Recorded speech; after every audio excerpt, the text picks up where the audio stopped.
Bienvenue à toutes et à tous. Aujourd'hui, on explore un livre qui sort un peu des sentiers battus, Protocole varicocèle 21 jours pour libérer la circulation interne.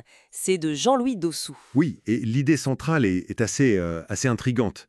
Il ne voit pas la varicocèle juste comme une veine qui pose problème. Non, c'est ça, plutôt comme un signal, un message du corps, quelque chose de plus profond en fait. Exactement. Alors l'auteur Jean-Louis Dossou, il est présenté comme pédagogue, créateur de protocoles, il a fondé l'école de santé et réussite, les SR, et la communauté des conseillers en santé et réussite, les CSAR. Mhm. Et ce livre, il fait partie d'une série Protocole santé interne.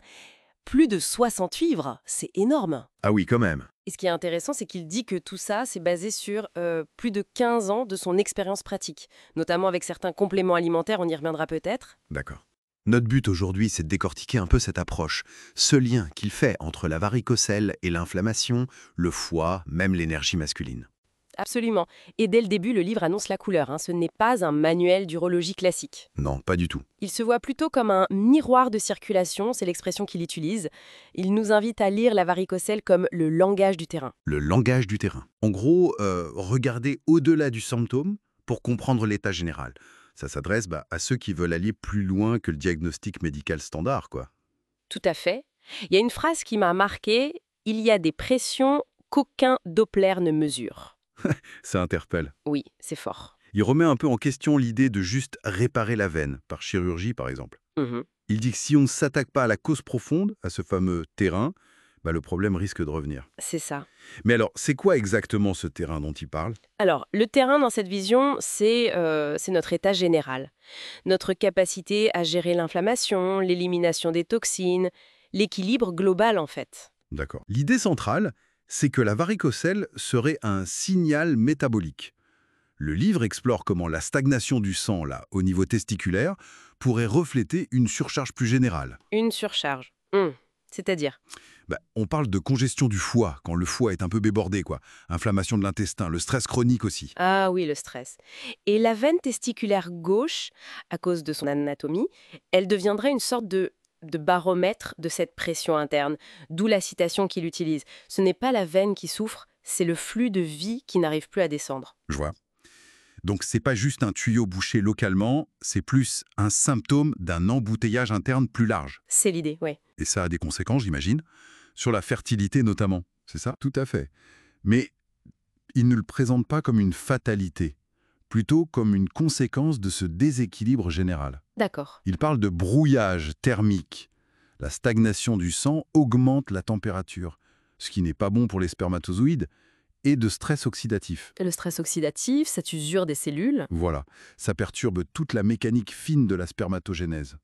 Et pour agir là-dessus, il pointe des facteurs qu'on oublie parfois. Comme quoi, par exemple? La sédentarité, bien sûr, une alimentation pro-inflammatoire, le stress, encore lui, mais aussi des carences. Zinc, cuivre, vitamine B6, des flavonoïdes, des choses importantes pour les vaisseaux. D'où l'importance de ce qu'il appelle la nutrition circulatoire, j'imagine. C'est pas juste manger sainement. C'est plus ciblé. Choisir des nutriments qui aident vraiment les veines. Il mentionne la rutoside, la diosmine, la vitamine C, la quercétine, des choses connues pour renforcer la paroi veineuse. Ok. Et concrètement, comment il propose d'agir sur ce terrain-là? Il y a un protocole, non? Oui, c'est le cœur du livre. Un protocole sur 21 jours, en 3 phases. 3 phases. Semaine 1.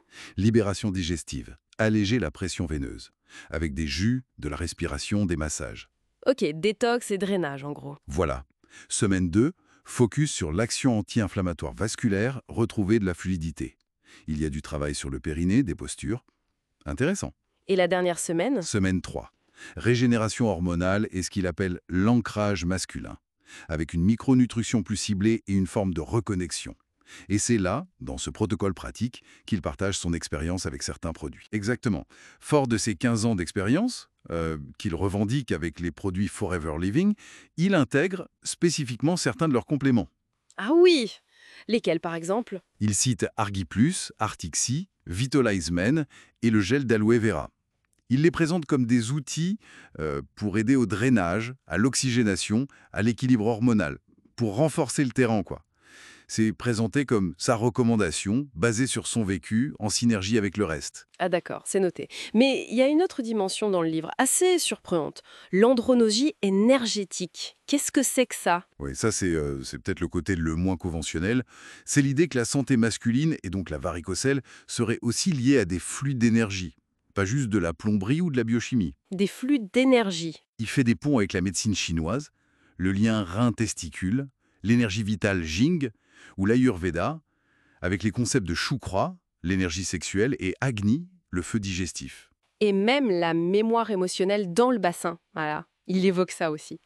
La citation qui résume, c'est «Un testicule congestionné n'est pas qu'un problème veineux, c'est une tension de l'ancrage masculin».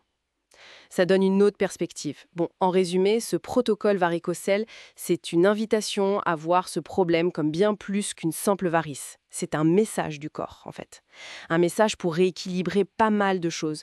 La digestion, l'inflammation, la nutrition, le mouvement, le stress, et même notre rapport à notre énergie masculine, nos émotions. C'est une vision très, très intégrative. Tout à fait. Et ça pose une question intéressante qui va au-delà de ce livre, je trouve. Et si on commençait à écouter nos symptômes physiques un peu différemment? Voilà. Comment ça? Eh ben, au lieu de les voir juste comme des pannes à réparer vite fait, les voir comme des messagers complexes de notre état global. Physique, oui, mais aussi émotionnel, peut-être énergétique, se demander ce qu'ils essayent de nous dire sur notre vie, notre équilibre. Voilà. Comment est-ce que cette écoute différente pourrait transformer notre approche de la santé, du bien-être en général? C'est une piste à creuser, je crois.